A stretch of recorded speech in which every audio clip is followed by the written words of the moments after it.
What's up, YouTube? Leo1. I want to do a video. We all know the liberal documentary filmmaker Michael Moore, and some of the things that Michael Moore say. I disagree with it by a little tiny. I disagree with it, but most of the time I do agree with Michael Moore. And sometimes I don't agree with liberals, and sometimes I don't agree with Democrats, and I damn sure don't fucking agree with Republicans. We all know Michael Moore. He do his documentaries because he try to point out some of the shit that white people pull. And see, the reason why Michael Moore is really mostly hated by his own people, white people mostly, is because he point out some of the shit that they do.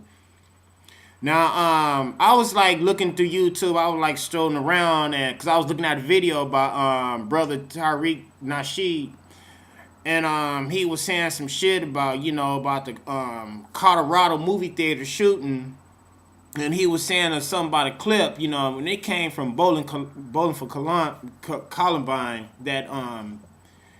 that what happened years ago in Colorado about these two crazy ass offsprings going around, shooting up schools and stuff. And so I was like looking through the stuff, so something caught my eye, and it's called like white people aren't afraid of blacks, they're afraid of morons and idiots like Michael Moore and stuff like this, because he was pointing out that reason why white people getting gun shows and shit like this is because they're afraid and they fear of an uprising, which that don't surprise me at all, because you got when it comes to gun shows, you got more white people in there than a Lawrence Welk show. I'm just gonna call it what it is. You got more white majority. All white people go to gun shows and getting these high, powerful, automatic weapons, AR-15s, AK-47.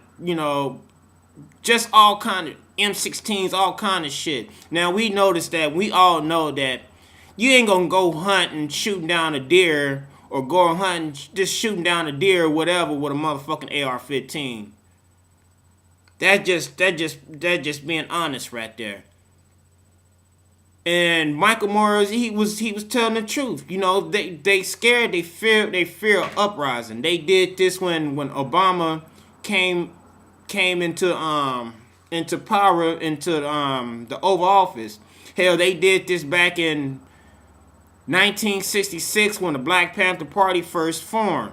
Because you must remember back in the 60s when you see a lot of black men and women walking around all black with guns, that scared the shit out of them.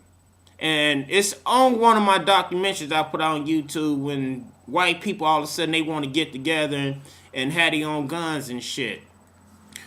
And I was looking at some of the stuff is that white people said, "Oh, we ain't afraid of blacks. We just, it's just our rights." You know what? Yeah, you're right. You ain't afraid of blacks right now. Because blacks, our people right now, are in a coma. They're comatose. They are in a whirlwind of money, material, fame, all this shit that they wish upon a star upon. And they think they getting it, but they not getting it. So, yes, they're not a threat to you. But right now, the biggest threat to a white person, a white man. Now, if I got white subscribers, hey, you just gonna have to patch it up right now, and you just gonna have to take it with a grain of salt. But like I was saying, the biggest threat right now to a white man is interracial relationships. Because that is a genetic threat right there. That's the problem of, that's the other hand of racism, is genetic survival. Like the sister Dr. Frances Crescent said, it's all about genetic survival, genetic annihilation. That's the reason why you ain't gonna never see on TV, you ain't gonna never see a black man with a white woman. And you see how it looks when black men get with white women, because the masculine of a black man is the most significant threat to a white man.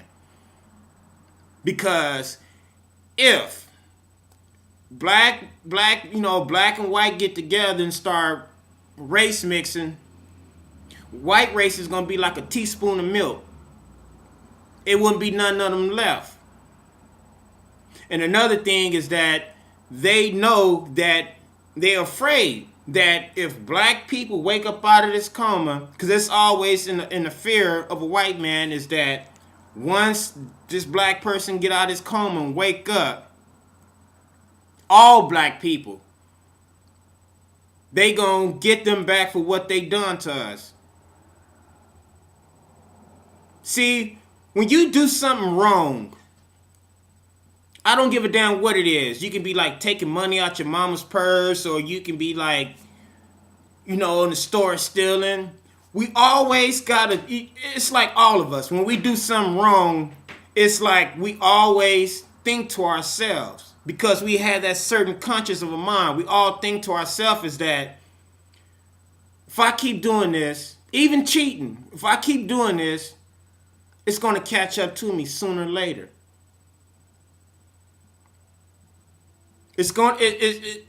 Something's gonna happen.